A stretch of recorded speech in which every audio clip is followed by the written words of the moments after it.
The NFL Pro Bowl rosters have been announced. We're looking at the NFC here and some of the guys that maybe should have made it or shouldn't have made it.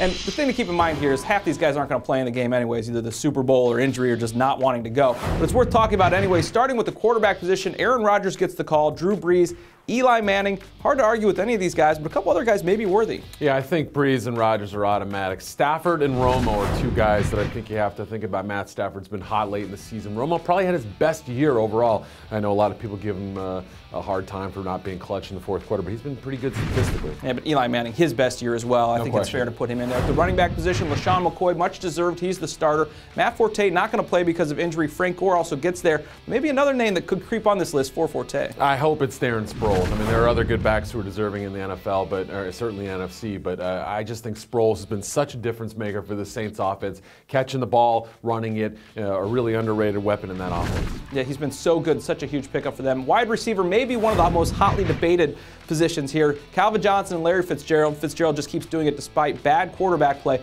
Steve Smith and then Greg Jennings. We know he's hurt. He gets on instead of Victor Cruz or teammate Jordy Nelson. I think Greg Jennings is a fine player, but I would take Cruz. I mean, what a difference maker he's been. They lost Steve Smith in the offseason, the other Steve Smith, and everybody thought the Giants were in real trouble. Stepped up and actually became their #1 guy over Hakeem Nicks. Jordy Nelson, I think, has been more valuable to the Packers than Jennings has this year. Yeah, all those guys so good with Green Bay. Tight ends, Jimmy Graham gets there along with Tony Gonzalez. You look at the offensive line, while only 2 of the starters, but 3 overall from the New Orleans Saints, it's easy to see why that Drew Brees and that offense really gets going the way it does. Moving down to the defensive side of the ball, look at these defensive ends. Probably as good as any bunch in the league. Yeah. Jared Allen, Jason Babin, and then JPP. If you imagine putting those 3 on the same line together, I mean, that's pass rushing terror right there. That's going to be a lot of fun if they do anything with that. But I think they made the right calls there at defensive end. Those get 3 guys who've been burning up the edges all year long. All those guys, animals. Interior lineman Justin Smith, he plays both inside and outside. Definitely deserving, probably a player of the year candidate in the defensive side.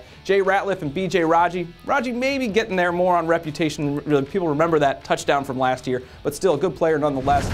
The outside linebackers, despite in this scenario 4-3, 3-4 backers, DeMarcus Ware, Clay Matthews, and then also Lance Briggs. Yeah, I mean those are 3 good players. It's really tough with the 3-4 and the 4-3 schemes out there in the NFL. A lot of diversity. It's hard to really pick these guys. My snubs, however, come at the inside linebacker. I have no problem with Patrick Willis making it. I think he had a good year. But his teammate Navarro Bowman, I thought, had an outstanding season. I would have taken either he or London Fletcher over Brian Urlacher. Yeah, Urlacher, again, the reputation gets you there, but still, also another good year for Brian Urlacher. Yep. You can't argue with that. The cornerbacks, Charles Woodson, Carlos Rogers, a great pickup for the Niners in the offseason. Peanut Tillman from the Bears also getting in there. And a lot of NFC West in the secondary. Earl Thomas, the second-year guy for the Seahawks, he gets in. Adrian Wilson, kind of a nice bounce-back year for the Cardinals safety. Looking at the special teams, both San Francisco 49ers guys, place kicker David Akers and Andy Lee get there. Yeah, and it's amazing to me that 8 49ers got there. That's terrific. But what about the fact that only 7 from the entire NFC East division made it? I mean, if you'd have told me that before the season, I would have seriously thought there was a problem there. But I think they got the special teamers right. I think the big success for the 49ers has come with that special teams unit this year. Yeah, field position and then field goal kicking on offense since they haven't been able to score touchdown. That is a look at the NFC team for the best coverage of the league. Check us out at ProFootballWeekly.com.